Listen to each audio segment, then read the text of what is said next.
નમસ્કાર મિત્રો, સ્વાગત છે તમારું અમારી YouTube channel Gujarat jobs and ન્યૂઝમાં. મિત્રો, આંગણવાડી બહેનોને લઈને મહત્વના સમાચાર સામે આવ્યા છે. આંગણવાડી બહેનો જે લાંબા સમયથી લઘુત્તમ વેતન વધારાને લઈને માંગ કરી રહી છે. ફક્ત લઘુત્તમ વેતન વધારો જ નહીં, પરંતુ અન્ય કેટલીય માંગણીઓ છે જેને લઈને આંગણવાડી બહેનો ઘણીવાર આંદોલન કર્યા છે.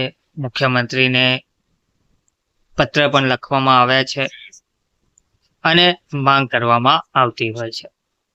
તો આંગણવાડી વર્કર્સના પર્સનલ મોબાઈલમાં જે વિવિધ એપનો ઉપયોગ કરવામાં આવે છે તેનો પણ વિરોધ કરવામાં આવ્યો છે. વિગતવાર માહિતી જોઈએ તો આંગણવાડી કાર્યકરોને હાલમાં જે મોબાઈલમાં સરકારની વિવિધ યોજનાઓની એપ ડાઉનલોડ કરાવવામાં આવતી હોય છે. આ ઉપરાંત વિવિધ કામગીરીના ફોટા તેમાં અપલોડ કરાવાય છે. ત્યારે પર્સનલ મોબાઈલમાં થતી આ કામગીરીથી આંગણવાડી કાર્યકરોને જાતીય સતામણી અને સાયબર ક્રાઇમની ભીતિ સેવાતી હોવાથી લેખિત રજૂઆત લખતરની ICDS કચેરી ખાતે કરાઈ છે. આંગણવાડી કાર્યકરોને વર્ષ 2019ના વર્ષમાં જે મોબાઈલ ફોન આપવામાં આવ્યા હતા તે પેનાસોનિક કંપનીના મોબાઈલ અપાયા હતા. તો સરકાર દ્વારા અપાયેલા આ મોબાઈલ હાલ સદંતર બંધ હાલતમાં છે.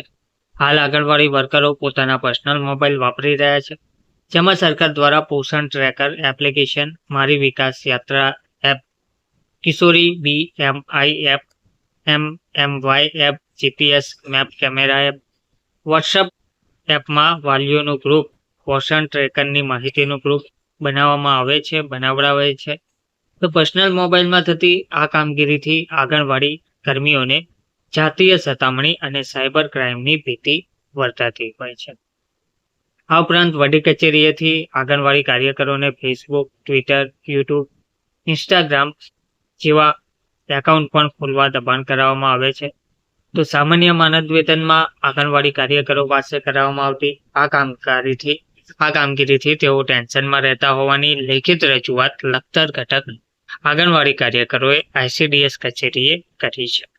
હવે જોવાનું રહ્યું કે આ અંગે સરકાર શું નિર્ણય લેશે. ધન્યવાદ.